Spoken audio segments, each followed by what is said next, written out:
देखिए, अब हम एक छोटा सा टॉपिक लेके आए हैं और वो है द्रव्यमान यानी कि मास। द्रव्यमान क्या चीज़ है? बड़ी छोटी सी बात है, कभी कभी कंफ्यूजन होता है विद्यार्थियों को। किसी वस्तु का द्रव्यमान उस वस्तु में निहित पदार्थ की मात्रा है। फिर से समझिए, किसी वस्तु का द्रव्यमान उस वस्तु में निहित पदार्थ की मात्रा है, यानी कि पदार्थ उसमें कितना निहित है, कितना घुसा हुआ है। अगर देखा जाए तो किसी वस्तु का द्रव्यमान उसका एक आंतरिक गुण है, इंटरनल प्रॉपर्टी है। द्रव्यमान एक अदिश राशि है।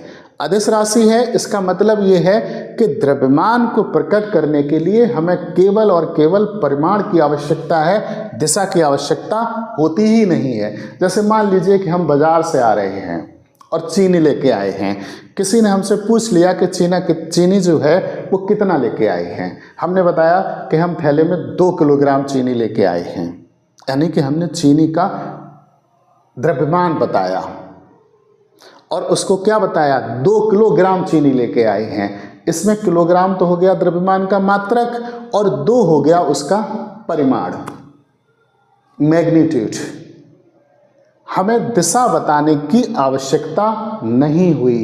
कहने का मतलब ये है कि हमने सिर्फ और सिर्फ परिमाण को बताया और सामने वाले व्यक्ति को बात पूरी समझ में आ गई, हमें दिशा बतानी ही नहीं पड़ी। तो इससे इस बात की पुष्टि होती है कि द्रव्यमान जो है वो अदिश राशि है। इसको प्रकट करने के लिए सिर्फ परिमाण की आवश्यकता है, दिशा की आवश्यकता नहीं है। एक और इंटरेस्टिंग बात बताएं कि द्रव्यमान जो है वो गुरुत्वीय त्वरण स्मॉल g पर डिपेंड नहीं करता है, और चूंकि गुरुत्वीय त्वरण g का मान स्थान परिवर्तन के साथ साथ बदलता रहता है और ये उस पर निर्भर नहीं करता है। यही कारण है कि द्रव्यमान स्थान परिवर्तन के साथ साथ भी बदलता नहीं है, ये नियत रहता है।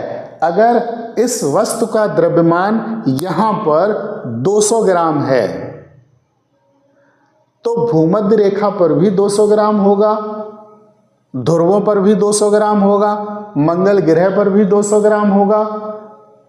अगर हम चंद्रमा उपग्रह पर लिए जाएं वहां पर भी ये 200 ग्राम होगा, यानी कि 0.2 किलोग्राम। एक बात और बताएं कि जो द्रव्यमान होता है इसको हम भौतिक तुला, जो दंड तुला या बीम तुला होती है, ऐसे डंडी लगी होती है, एक तरफ वाट रख लेते हैं, एक तरफ वस्तु रख लेते हैं, उससे इसका मापन करते हैं। किसका? द्रव्यमान का। Thank you.